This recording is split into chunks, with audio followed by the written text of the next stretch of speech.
monde, bonsoir à tous. C'est pour moi un plaisir de vous rencontrer cet après-midi. C'est dans le cadre du cours de français, spécialement dans le cadre du cours de culture littéraire.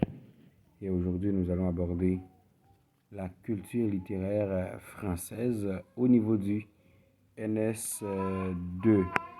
Et mes chers amis, voilà.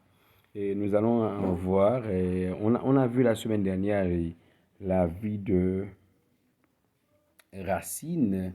Maintenant, nous allons voir l'une des réalisations les plus prolifiques de Racine. Il s'agit bien de Andromaque. Essayons de voir ensemble, premièrement, les personnages de cette pièce de théâtre. Ensuite, on verra ensemble ce qui constitue l'essentiel de de chacune des scènes, de chacun des actes de cette pièce de théâtre. Et les personnages de cette pièce sont environ 8 à 10 personnages. Il s'agit bien d'abord de Andromaque. Andromaque, c'est le personnage principal d'ailleurs. Et le nom de la pièce, on trouve le nom de la pièce à partir de son nom. Andromaque, c'était la veuve d'Hector, c'est-à-dire que c'était l'ancienne femme d'Hector, et c'était aussi captive de Pyrrhus.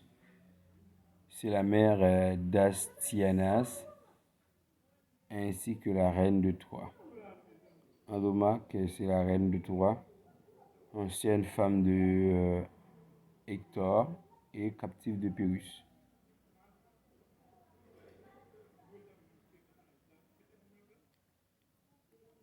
Deuxièmement, il y avait Pyrrhus, qu'on vient de relater un peu plus haut. C'était le fils d'Achille qui a tué Hector. Achille a tué Hector. Et Pyrrhus, c'est le fils d'Achille. Et c'était le roi d'Épire. Pyrrhus, c'était le roi d'Épire. Il y a Oreste qui était le fils d'Agamemnon. Le fils d'Agamemnon, c'était quelqu'un qui est amené à la vie. Bon, c'est pour dire qu'il y a la mise en scène. La mise en scène d'Andromaque. On essaie de représenter les acteurs aussi. Les acteurs dans la mise en scène moderne. Il y a aussi Hermione, c'est la fille d'Hélène et de Ménélas. Elle est fiancée à Pyrrhus. Et fiancée à Pyrrhus, Hélène. Et il y a aussi Pylade, c'est l'ami et confident d'Oreste. Ami et confident d'Oreste, Oreste qui était le fils d'Agamemnon. Il y a Cléone qui est la confidente d'Hermione. Il y a aussi ses fils qui étaient la confidente d'Andromaque. Il y a Phénix qui était le gouverneur d'Achille et ensuite de Pyrrhus. Et maintenant, essayons de voir.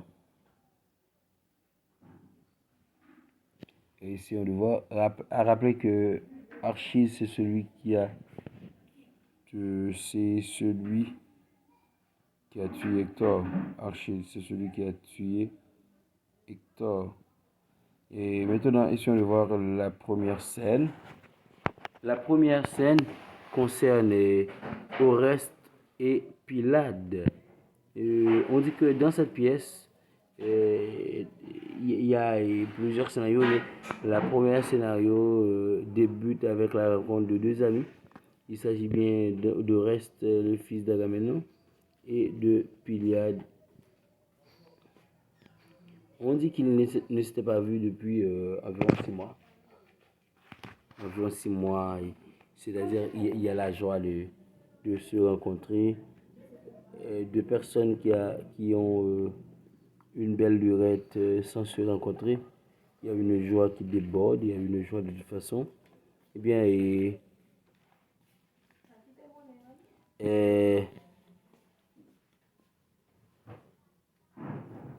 on dit à partir de ce moment, il profite de cette rencontre pour rattraper le temps perdu en discutant. C'est-à-dire, il essayait de discuter de tout et de rien, de tout ce qu'on a vécu, de tout ce qu'ils ont vécu durant cette période qu'ils ne s'étaient pas vus.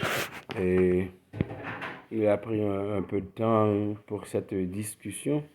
Et on dit, ainsi on comprend qu'Hermione aime Pyrrhus et que ce dernier est amoureux de la veuve d'Hector. Le fils d'Anoma, qui s'appelle Astanas, est recherché activement. On apprend aussi que Pyrrhus s'occupe personnellement de l'éducation de ce dernier. Et à travers cette scène, on dit qu'il y a aussi Hermione l'amour d'Hermione pour Pyrrhus qui s'est déclaré. Et on a vu aussi que Pyrrhus était amoureux d'Hector, de la veuve d'Hector, à savoir Andromaque. Et le fils d'Andromaque, qui était Astyanax, était recherché activement. Et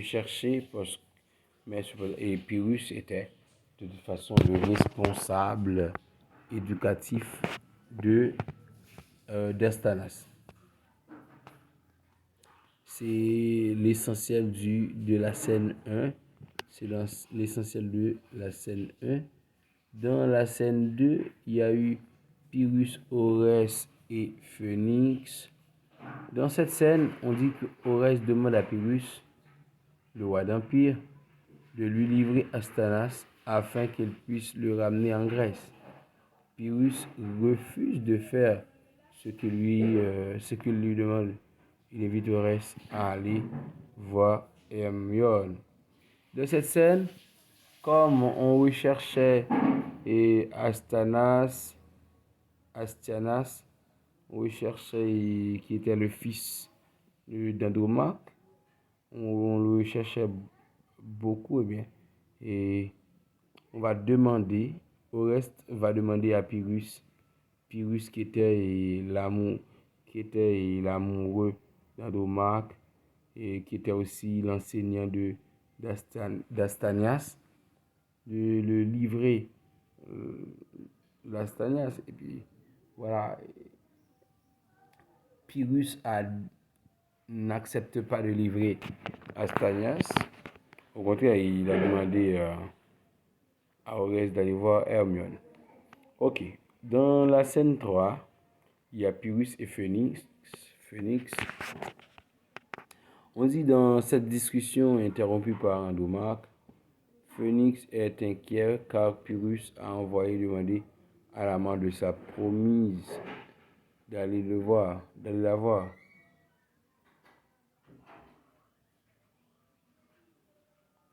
Et c'est-à-dire, Hermione a rappelé que Hermione c'était la fiancée de Pyrrhus. Pyrrhus a demandé à Oreste d'aller voir Hermione. Oreste c'était l'amoureux de Pyrrhus, de Hermione. Et le fait d'envoyer l'amoureux de sa fiancée aller la voir, ça pousse à l'équivoque. Hein? On dit que Phénix était inquiet à partir de cette situation parce que c'est incompréhensible et pour que quelqu'un envoie envoyer quelqu'un vers son amour, vers son âme sœur, et en sachant que celui-ci voulait retrouver une telle occasion. Bon, et on comprend cependant que cela en général ne générait pas trop Pyrrhus si Hermione et Oreste portaient ensemble. Ça ne gênerait pas réellement Pyrrhus, ça ne ferait pas trop mal à Pyrrhus si il y avait une certaine relation entre Oreste et Hermione. Maintenant, essayons de voir la scène 4, où il y a Pyrrhus, Andromaque, Phénix et Céphise. On dit dans cette scène que Pyrrhus explique à Andromaque que les Grecs craignaient le fils de son défunt, de son défunt mari. Ils voulaient le tuer. C'est-à-dire, Pyrrhus explique que les Grecs voulaient tuer Astyanax, qui était le fils d'Achille. Bon, les Grecs n'auront de repos que lorsque Astyanax sera mort et enterré, selon Pyrrhus. Et Pyrrhus explique à Andromaque qu'il n'acceptera jamais le comportement des Grecs et qu'il protégera le petit de sa vie. Voilà. C'est-à-dire, Pyrrhus sort et se présente comme étant le protecteur d'Astyanax, qui était convoité, dont la mort était convoitée par les Grecs. Et Andromaque refuse par respect pour la mémoire de son mari qu'elle aime toujours éperdument. Face à ce refus, Pyrrhus devient menaçant et explique que son courroux devra s'abattre sur quelqu'un. Et Andromaque a refusé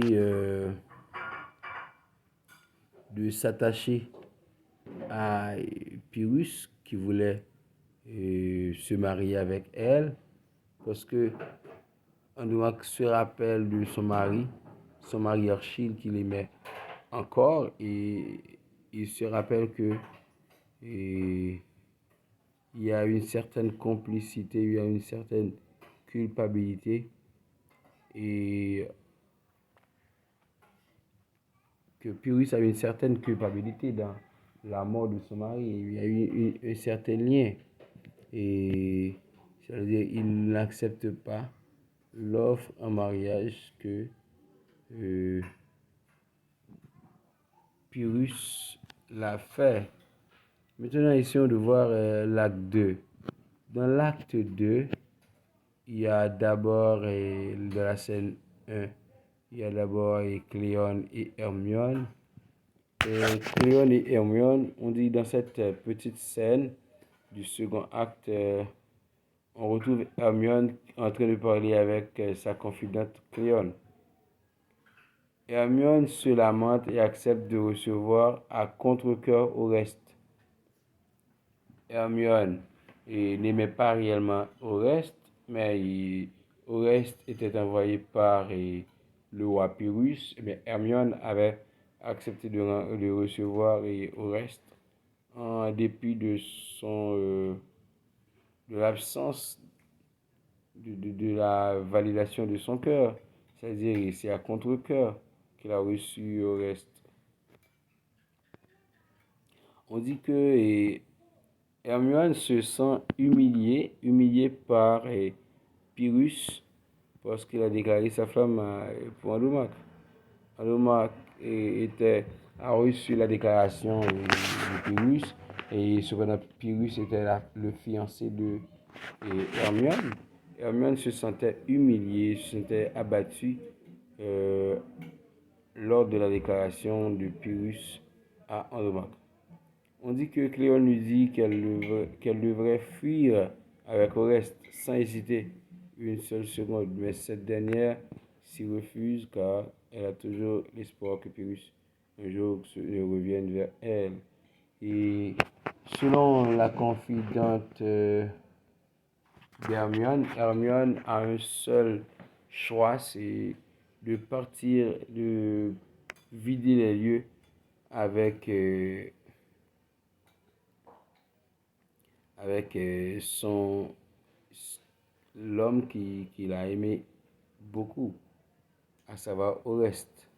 Mais Hermione n'a pas accepté car, selon Hermione, le Pyrrhus reviendra de toute façon sur sa décision.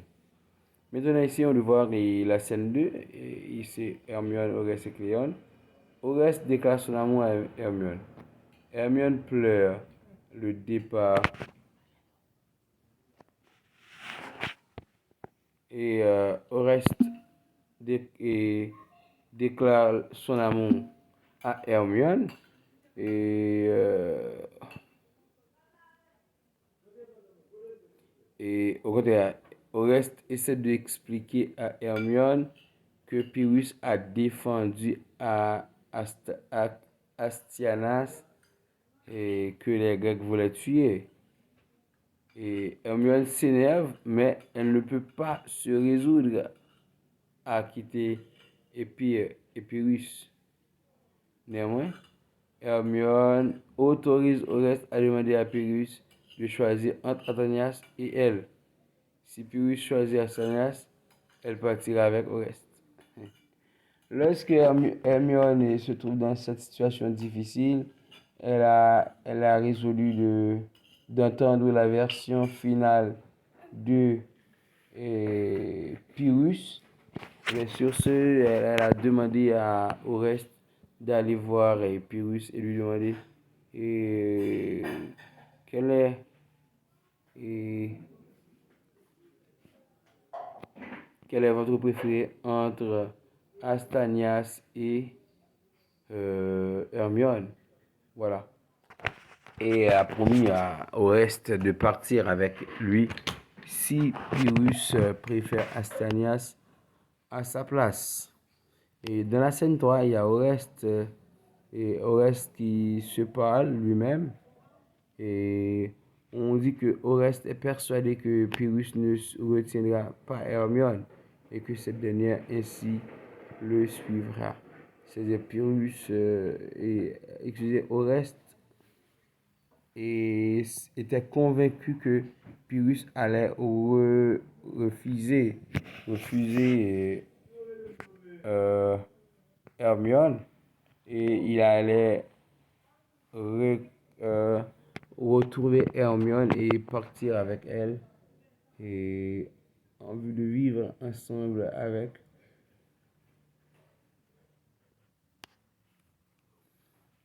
Et voilà.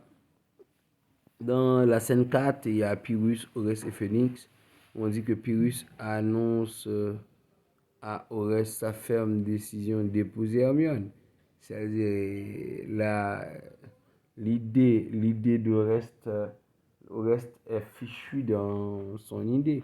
L'idée est erronée car Pyrrhus veut se marier à Hermione. Et dans la scène 5, il y a Pyrrhus et Phénix. Pyrrhus s'exprime à Phénix. Il hésite toujours un peu à se marier avec Hermione, mais ce dernier finit de le convaincre. Phénix réussit aussi à convaincre Pyrrhus de ne pas aller narguer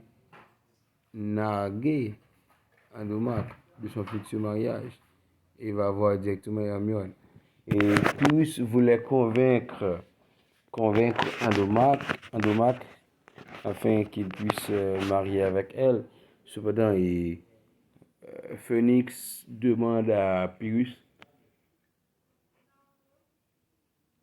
de ne pas même essayer de convaincre Andromaque, mais au contraire de partir vers Hermione et sa fiancée qu'il aime beaucoup. Et afin de continuer,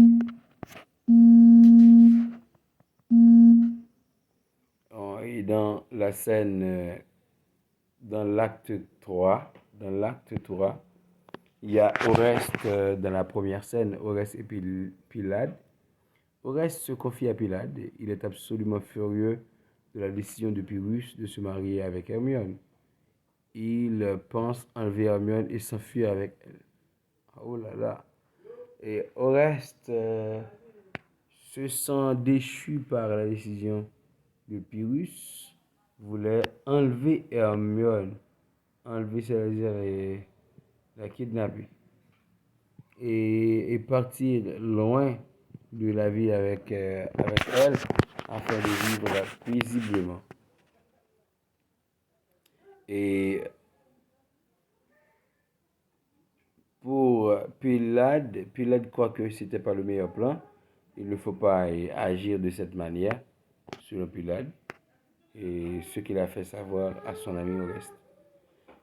Dans la deuxième scène, il y a Hermione, Oreste et Cléone. On dit que Oreste et Hermione discutent ensemble. Elle annonce qu'elle va épouser Pyrrhus. Oreste apparaît résigné et ne laisse rien transparaître. Et le fait que Hermione allait annoncer à Oreste son prochain mariage. Et oui, Hermione a annoncé à Oreste son prochain mariage à Pyrrhus. Oreste était vraiment déçu et Oreste luttait afin de ne pas faire voir sa déception. Et dans la scène 3, il y a Hermione, il y a Cléone. On dit que dans cette scène, Hermione jubile de son futur mariage avec Pyrrhus. Elle s'étonne cependant du calme avec lequel Oreste a encaissé la nouvelle. Sa servante Cléone plaint Oreste qui se doit d'être ravagé. Et Hermione essayait de s'adresser à Cléone, Cléone qui était sa servante, sa confidente. Et Hermione explique comment ça va se passer avec Pyrrhus.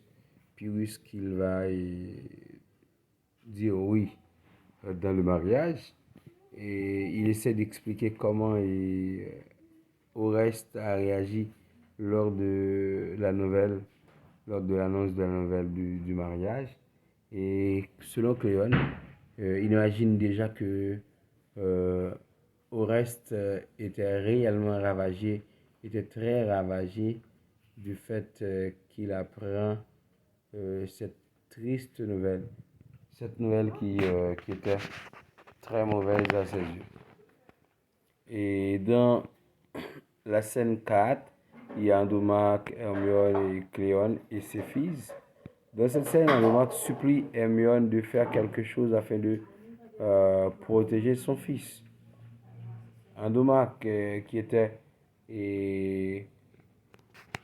l'amoureuse, la femme de qui Pyrrhus était amoureux, il demande à Hermione, qui est la fiancée de Pyrrhus, de protéger son enfant, à savoir Astyanax, contre Pyrrhus qui voulait le tuer. Et maintenant, on dit que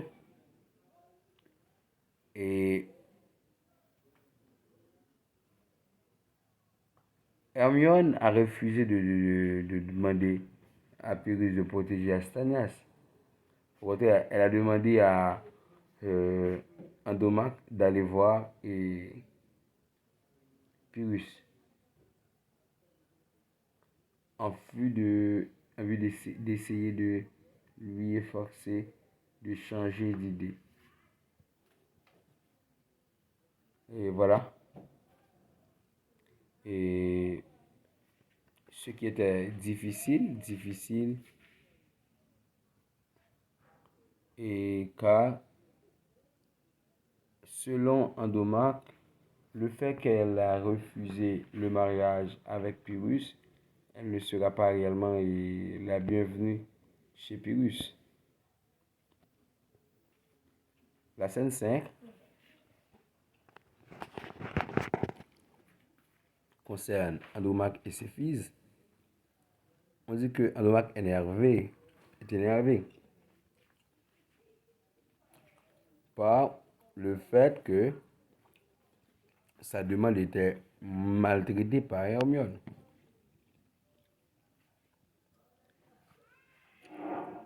Et elle était conseillée par sa servante, à savoir ses fils, d'aller voir directement Pyrrhus.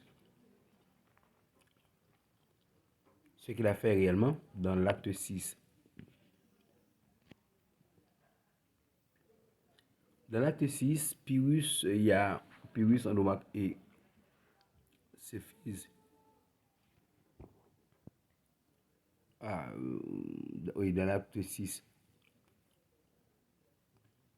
Pyrrhus, Andromaque, Phénix et ses fils. Dans cette scène, il y a Andromaque qui supplie Pyrrhus de lui venir en aide et de protéger Astyanax. Mais Pyrrhus n'apparaît pas altéré. C'est-à-dire ça ne blesse pas réellement. Et Pyrrhus, ça ne gêne pas réellement Pyrrhus. Dans l'acte 6, 7, alors, dans la scène 7, alors, de l'acte 3, on a Pyrrhus, Andromaque et ses fils. On dit que Pyrrhus réitère sa proposition à Andromaque, la proposition de l'épouser, disant, si elle l'épouse, il fera tout ce qui est en son pouvoir afin de sauver son fils. Si elle refuse, son fils va mourir. Andromaque se trouve dans une situation difficile, dans un dilemme. Accepter de laisser mourir son fils et refuser de marier avec Pyrrhus, ou accepter de marier avec Pyrrhus et sauver la vie de son fils. Dans la scène 7 et 8, il y a Andromaque et ses fils. Face à cette situation de choix, face à ce dilemme, ses fils conseillent à Andromaque de marier avec Pyrrhus afin de sauver son fils et de sauver sa descendance, encore la descendance de son royaume, à savoir le 3. Et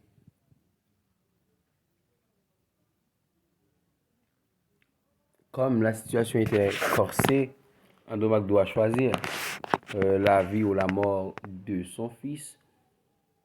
Et il allait plaindre son sort sur la tombe de son mari, à savoir Hector. Dans l'acte 4, il y a la première scène, Andromaque et ses fils. On dit que face à... Ok, excusez. On dit que Andromaque explique à sa servante qu'elle a l'intention d'épouser Pyrrhus pour sauver son fils. Cependant, elle compte bien sauter la vie après, afin de ne pas avoir une vie qu'elle accepte difficilement. Ses fils essaient de la dissuader de se tuer. Andromaque est surtout dans l'obligation de marier avec Pyrrhus pour sauver son fils, mais il a aussi l'intention de se tuer tout de suite après son mariage. Il ne veut pas continuer de vivre après son mariage, il veut se tuer car ce sera trop difficile de vivre une situation de mariage difficile. Dans la scène 2, il y a Hermione et Cléone. Cléone explique à Hermione que Pyrrhus va finalement épouser Andromaque. Hermione reste impassible et a fait demander au reste.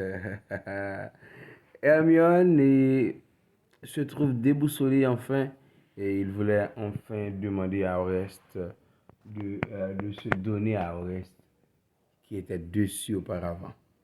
Et dans la scène 3, il y a Oreste, Hermione et Cléone. On dit que Oreste arrive, Hermione lui demande s'il est vraiment amoureux, il répond que oui et en profite pour réaffirmer sa flamme pour elle. Hermione demande ainsi à Oreste de tuer Pyrrhus pour le venger. Oreste est hésitant mais finit par accepter. Voilà. Hermione se sent déchue, se sent abandonnée, se sent seule après l'annonce du mariage de Pyrrhus et d'Andromaque. Hermione demande à Oreste, qui était son amoureux, qu'il aimait beaucoup, de tuer, ouais, de venger pour lui, de lui venger face à Pyrrhus qui a brisé son cœur. Et Oreste n'acceptait pas auparavant, mais Oreste a fini par accepter de prendre l'engagement de tuer Pyrrhus. Et dans la scène 4, il y a Hermione et Cléone. La servante essaie de raisonner Hermione. C'est-à-dire dire à Hermione que c'est une très mauvaise décision, il faut changer d'avis. Cependant, Hermione était bien décidée à se venger. Elles sont interrompues par l'arrivée de Pyrrhus lui-même. Pyrrhus arrive et lors de l'arrivée de Pyrrhus, Hermione demande à Cléone d'aller trouver Oreste pour lui dire de ne rien tenter sans la consulter auparavant. C'est-à-dire, il demande à Hermione et Cléone de dire à Oreste de ne pas tuer Pyrrhus sans consulter d'abord Hermione. C'est pour dire que Hermione ressent encore une fois la chaleur de son amour pour Oreste. Hermione ressent encore une fois la chaleur de son amour pour Pyrrhus et du coup il ne veut pas tuer Pyrrhus aussi vite, hein, aussi vite, car c'est l'amour, hein. Ok, il y a maintenant dans l'acte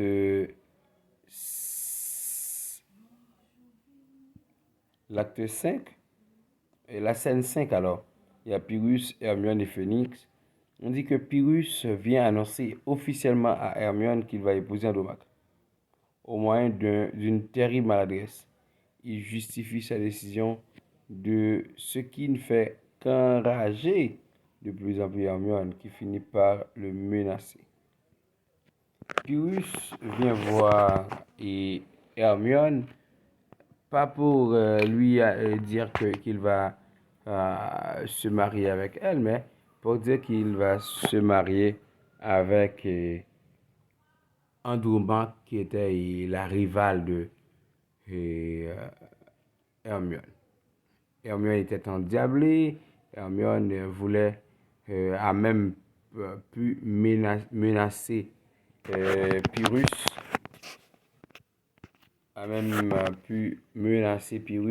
en dépit de son grade, de son niveau, de tout ce qu'il représente en tant que roi.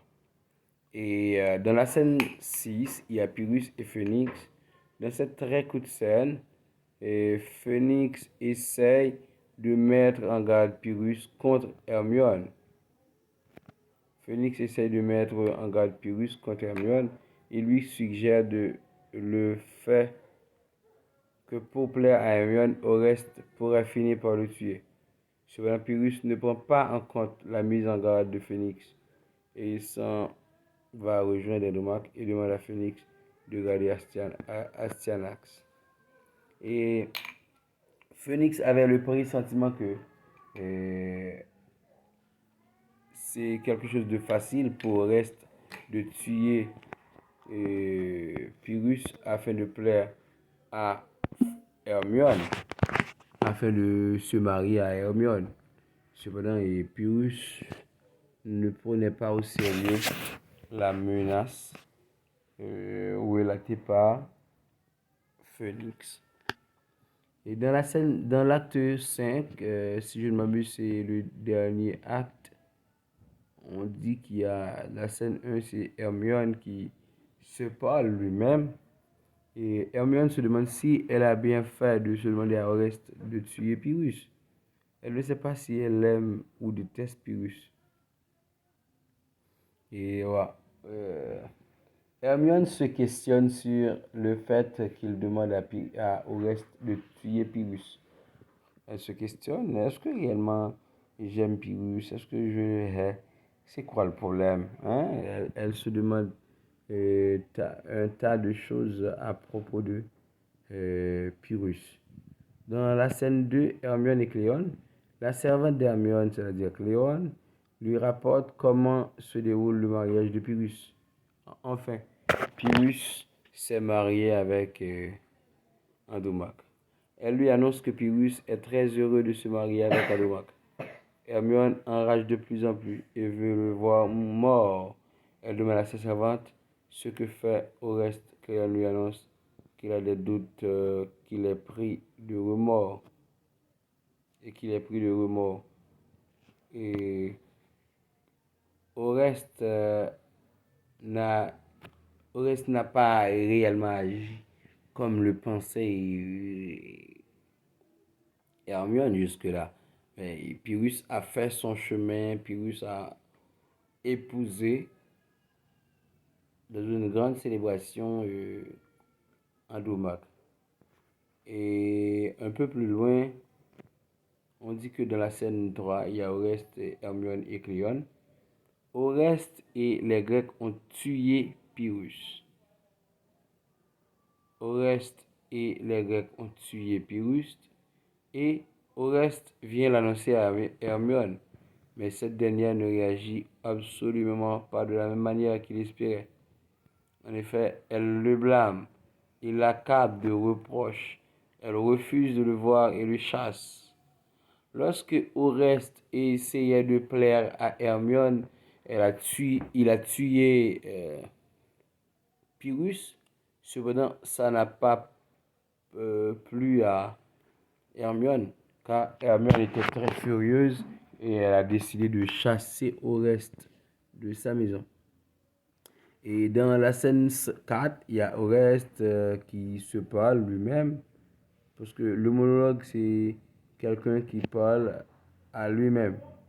On dit que Oreste était attristé et qu'il essayait de comprendre ce qui s'est passé. Il essayait de comprendre pourquoi Hermione a réagi de cette manière, pourquoi et pourquoi. Et enfin, dans la scène 5, il y a Oreste, il y a Pylade et les soldats d'Oreste. Pylade explique à Oreste qu'ils doivent absolument s'enfuir. Et en tant que reine des pires, Andromaque a pris les rênes de l'île et a ordonné que son mari soit vengé des Grecs.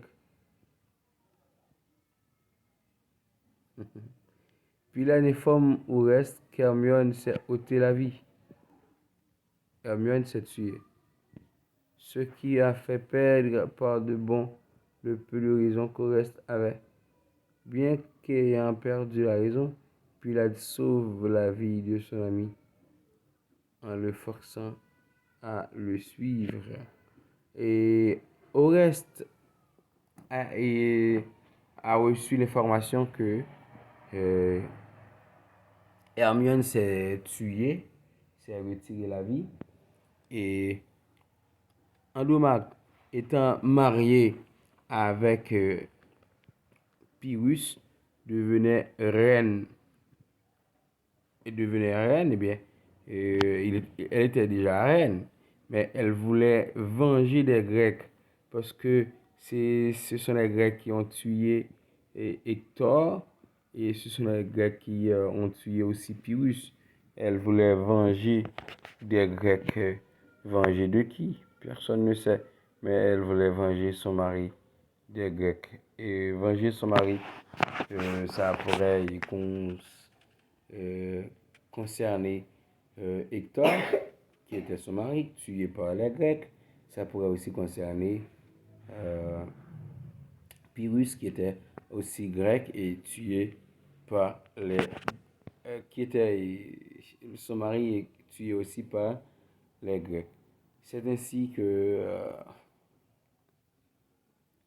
Et la tragédie d'Andromaque de Racine se termine.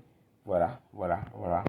Et Oreste était obligé de s'enfuir avec son ami, avec à savoir Pylade et ses soldats.